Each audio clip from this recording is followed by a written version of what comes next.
हूँ अंधी सास। एक परिवार में 5 लोग थे। ओम प्रकाश, उनकी पत्नी सुमित्रा, बहू भावना, बेटा राहुल और एक थी उनकी बेटी प्रियंका।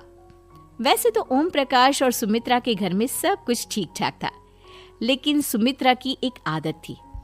घर में कुछ भी गलत या सही हो तो वो किसी से कुछ नहीं कहती। और भावना स्वभाव की इतनी सीधी सादी थी कि अगर कोई उसके साथ गलत भी करता तो भी वो उसे कुछ नहीं कह पाती। इसी के चलते प्रियंका और राहुल घर में मनमानी चलाते रहते, क्योंकि घर को संभालने वाली औरतें इस तरह से रहती थी जैसे वो गूंगी और अंधी हो। माँ, मैं अपनी सहेलियों के साथ पिकनिक पर जा रही हूँ। ठीक है बेटा, चली जाओ। और मुझे आने में रात हो जाएगी, देर से ही आऊंगी मैं। अच्छा, कोई बात नहीं बेटा। अरे भावना, तुमको एक बार में समझ में नहीं आता क्या? नाश्ते में फिर से पराठे बना के रख दिए। कितनी बार तुमसे कहा है कि मेरे लिए ढंग का नाश्ता बनाया करो। ठीक है जी, आगे से ध्यान रखूंगी। अरे ये बहू से किस तरह से बात कर रहे हो तुम राहुल? अरे तो और क्या करूं पापा, इसको कही बात एक बार में समझ में ही नहीं आती। सुमित्रा, तुम अपने बेटे को समझाती क्यों नहीं? बहू से बात करने का ये क्या तरीका है? अरे जिसकी जैसी मर्जी आए करो, मुझे क्या। भावना बेटा, तुम भी तो कभी कुछ कहा करो। इस तरह क्यों सबकी बातें सुनती रहती हो?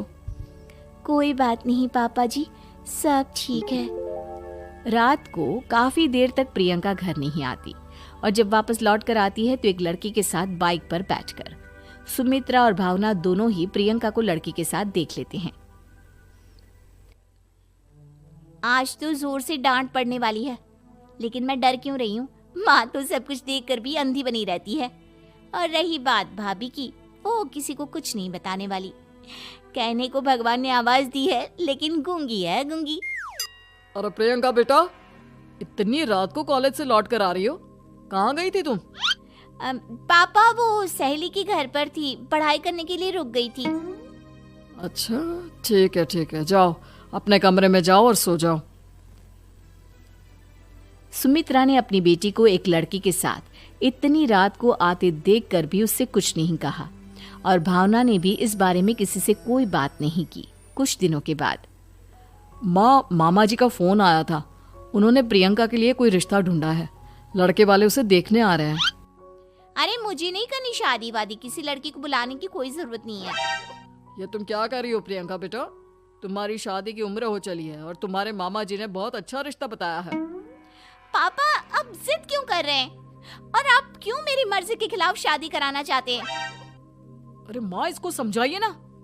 आपकी बेटी, आप तो बस चुपचाप सब कुछ होते हुए भी देखती रहती हैं। अरे तो क्या कहूँ, और मेरे कहने से क्या हो जाएगा? वैसे भी गलत क्या हो रहा है, सब कुछ सही तो है। भावना बहू, देखो तो प्रियंका हमारी बात नहीं समझेगी, लेकिन वो तुम्हारी हम उम्र है। क्या पता तुम्हारे कहने से उसे कुछ समझ में आ जाए। नहीं पापा जी, मेरे कहने से कुछ नहीं होगा। मैं प्रियंका को कैसे समझा सकती हूँ? वो ननद है मेरी, कहीं मेरी किसी बात का बुरा मान गई तो? सुमित्रा और भावना में से कोई भी प्रियंका को कुछ नहीं समझाता। इस बात से राहुल और ओम प्रकाश जी दोनों ही परेशान हो जाते हैं। और फिर जब लड़का प्रियंका को देखने के लिए आता है, मुझे आपकी बेटी बहुत पसंद है, मैं उसके साथ शादी करने के लिए तैयार हूँ। देखो, मुझे तुमसे शादी नहीं करनी, और ये बात जितनी जल्दी समझ में आ जाए अच्छा रहेगा। अरे तो फिर आप लोगों ने मुझे यहाँ बुलाया ही क्यों? माफ कर दो बेटा, वो हमारी बेटी जरा गुस्से में है, हम उसे समझाने की कोशिश करते हैं। हाँ, देखिए आप नाराज मत होइए, वो तो उसने बस ऐसे ही कह दिया होगा। अरे कोई ऐसे ही कुछ कहता है क्या? और ये आपकी पत्नी और माँ, ये दोनों इस तरह चुपचाप क्यों बैठे हैं, जैसे इस घर के मेंबर ही ना हो? आपके घर में सब कुछ ठीक तो है ना? अरे सब कुछ ठीक है बेटा। सुमित्रा, समझाओ ना अपनी बेटी को। अरे क्या समझाऊं, क्या होगा समझाने से? सब ठीक ही तो हो रहा है, गलत क्या हो रहा है? भावना, प्रियंका को अंदर लेकर जाओ और उससे समझाओ कि कितना अच्छा रिश्ता है।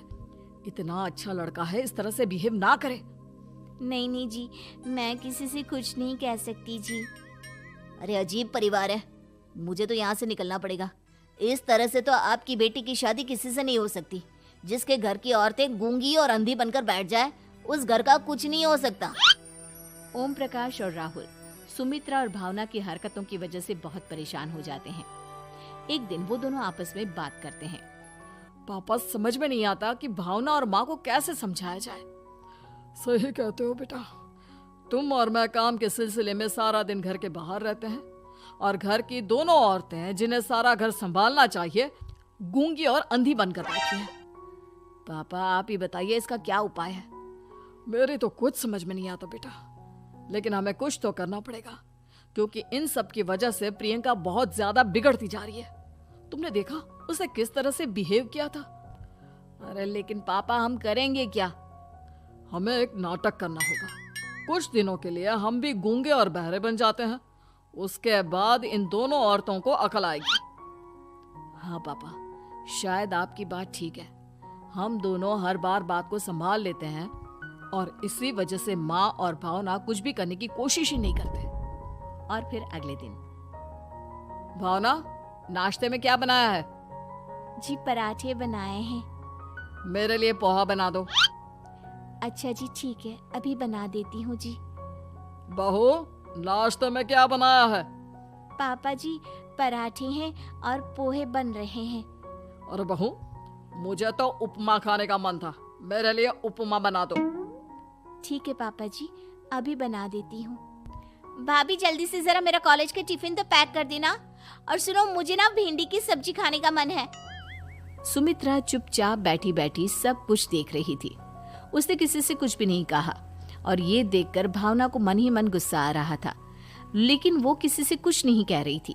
उसे लग रहा था कि ओम प्रकाश जी, जो हमेशा उसकी साइड लेते थे, वो भी आज चुपचाप बैठे हुए थे। शाम के वक्त प्रियंका अपने बहुत सारे दोस्तों को लेकर घर आती है और उधर दूसरी तरफ से राहुल भी अपने ऑफिस के दोस्तों को लेकर घर आ जाता है। प्रियंका अपने कमरे में तेज म्यूजिक चलाकर डांस करती है और राहुल अपने दोस्तों के साथ बैठकर जोर जोर से हंस रहा था। प्रियंका और राहुल मिलकर पूरे घर को अस्त व्यस्त कर देते हैं, लेकिन भावना उनसे कोई शिकायत नहीं करती और सुमित्रा जी भी चुपचाप बैठी रहती है। लेकिन भावना और सुमित्रा के अंदर का गुस्सा धीरे धीरे बढ़ रहा था। फिर रात को ओम प्रकाश और राहुल एक दूसरे से बातें करते हैं। पापा, हमने इतना कुछ किया, फिर भी भावना कुछ बोलती ही नहीं और माँ भी कुछ गलत करने से किसी को रोकती ही नहीं। तुम चिंता मत करो बेटा, इन दोनों के अंदर का गुस्सा भर रहा है और बहुत जल्दी बाहर आने वाला है। अगले दिन, अरे बहू, ये कपड़े धुले हैं या गंदे हैं? पापा जी, कपड़े तो मैंने धोकर ही आपकी अलमारी में रखे थे। मुझे तो साफ नहीं लग रहे, एक बार और धो देना।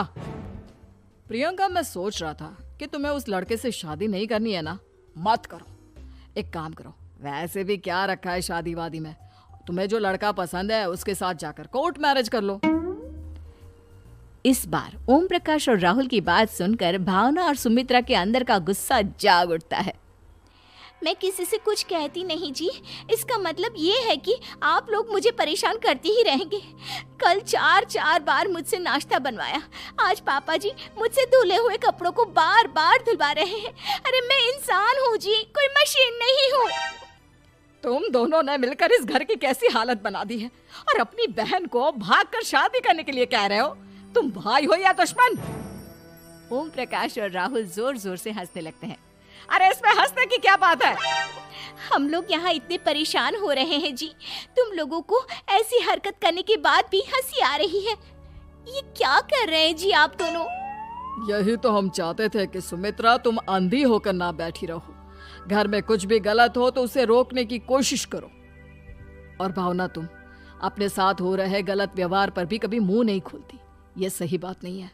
मैं चाहता था कि तुम्हारी भी जुबान खुले, तुम गलत बात का विरोध करो। गूंगी बहू और अंधी सास की ये जोड़ी इस घर में अब नहीं चलेगी।